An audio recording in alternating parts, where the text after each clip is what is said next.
नमस्कार, मैं tarot card reader astrologer ज्योतिष के ज्ञान और समस्याओं के समाधान के लिए हमारा चैनल एस्ट्रो अर्थ लेकर आता है हर रोज आपके पास नई नई वीडियोस।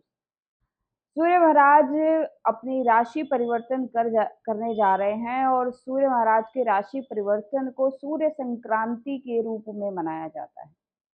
इस माह 16 अगस्त के रात्रि तकरीबन 7:53 पर सूर्य महाराज जो है वो सिंह राशि में गोचर करेंगे। अपनी ही राशि में गोचर करना सूर्य महाराज का आपकी जन्म राशि पर बहुत ज्यादा प्रभाव देने वाला है। जब जब सूर्य का ट्रांजिट होता है, सूर्य राशि परिवर्तन करते हैं, न केवल ऋतुओं का परिवर्तन होता है बल्कि आप देखेंगे सूर्य के राशि परिवर्तन से बहुत सारी चीजों में परिवर्तन देखने को मिलता है। जिस भी राशि में सूर्य महाराज परिवर्तन करते हैं उससे रिलेटेड स्टॉक्स जो हैं वो इन्फ्लुएंस्ड होते हैं, उससे रिलेटेड मार्केट, उससे रिलेटेड बाजार इन्फ्लुएंस होता है, उससे रिलेटेड लोग इन्फ्लुएंस होते हैं। उस राशि से संबंधित कई जगहों पर आपको परिवर्तन देखने को मिलता है। तो इस साल का सूर्य भगवान का सिंह राशि में प्रवेश क्या प्रभाव लेकर आया है 12 राशियों पर, किन किन सावधानियों का आपको ध्यान रखना है और ये सूर्य संक्रांति कितना आपके लिए लाभान्वित सिद्ध होगी, इसके विषय पर चर्चा करेंगे और विस्तार से जानेंगे 12 राशियों पर इनका हाल और सूर्य संक्रांति के शुभ प्रभाव को बढ़ाने के लिए और अशुभता को दूर करने के लिए किन दान पुण्य को आपको करके आप सूर्य संक्रांति का लाभ उठा सकते हैं, इसके बारे में हम जानेंगे। तो आइए अब चर्चा करते हैं 1 से लेकर 12 राशियों का हाल और सूर्य संक्रांति का इन राशियों पर प्रभाव।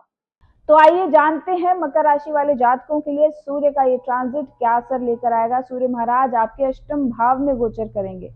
अष्टम भाव जो है वो अचानक से धन लाभ का है। अष्टम भाव को शमशान भी कहा गया है, मृत्यु भाव भी कहा गया है, लेकिन सोचने योग्य ये बात है कि अष्टम भाव के बाद कुंडली के भाव खत्म नहीं हो जाते। अष्टम भाव जो है वो आपके गूढ़ ज्ञान का है, रिसर्च का है। जब आप अपने जीवन का एक काल पूरा कर लेते हैं तो उसके बाद जो नया जीवन आपका शुरू होता है उसके बाद के जो भाव हैं वो ये दर्शाते हैं। अष्टम भाव ट्रांसफॉर्मेशन का भी है।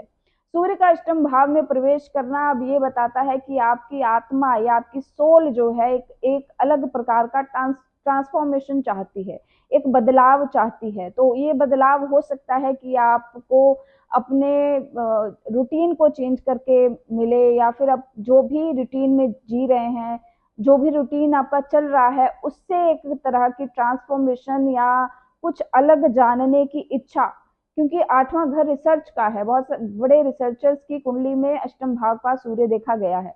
तो किसी प्रकार का गूढ़ ज्ञान प्राप्त करना, नॉलेज से किसी तरीके का ट्रांसफॉर्मेशन होना, पिता के कारण किसी प्रकार का ट्रांसफॉर्मेशन होना, कोई ऐसी बात जो आपकी आत्मा को छू जाए या आपकी आत्मा तक, अंतर आत्मा तक आपको हिला दे, ऐसी किसी चीज के कारण ट्रांसफॉर्मेशन होना, ये इन सभी चीजों की तरफ इंडिकेट करता है।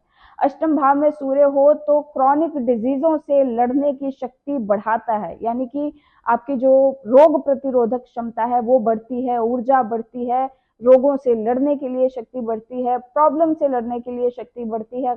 अचानक से धन लाभ की स्थिति भी ये ट्रांजिट बना रहा है, क्योंकि अष्टम भाव में बैठकर सूर्य महाराज दूसरे भाव को देखेंगे। बैंकिंग सेक्टर से लाभ होना, इन्वेस्टमेंट से लाभ होना, कुटुंब परिवार से लाभ मिलना, वहां पर आपकी पहचान अच्छी होना, हो सकता है कि परिवार की कोई बड़ी जिम्मेवारी भी आप पर आ जाए, इसके भी अच्छे चांसेस बनते दिखाई दे रहे हैं। इसके साथ ही बैंक से जुड़े कोई ना कोई आपको लेन देन जो है इस टाइम पीरियड में काफी सोच समझ कर करने चाहिए। ओवरऑल ये ट्रांजिट जो है वो पैसे के लिहाज से अच्छा है, लेकिन ये ट्रांजिट अष्टम भाव में सूर्य महाराज जब चले जाते हैं तो वो कहीं ना कहीं एक प्रकार का डिप्रेशन या कॉन्फिडेंस लेवल लो कर देते हैं। तो उसको अच्छा रखें, बूस्ट करें और इस महीने इसकी शुभता को बढ़ाए रखने के लिए आपको गुड़ 500 ग्राम की मात्रा में किसी भी धर्म स्थान पर चढ़ा कर आए, आपको विशेष लाभ मिलेगा। तो ये था सूर्य महाराज का ट्रांजिट मकर राशि वालों के लिए।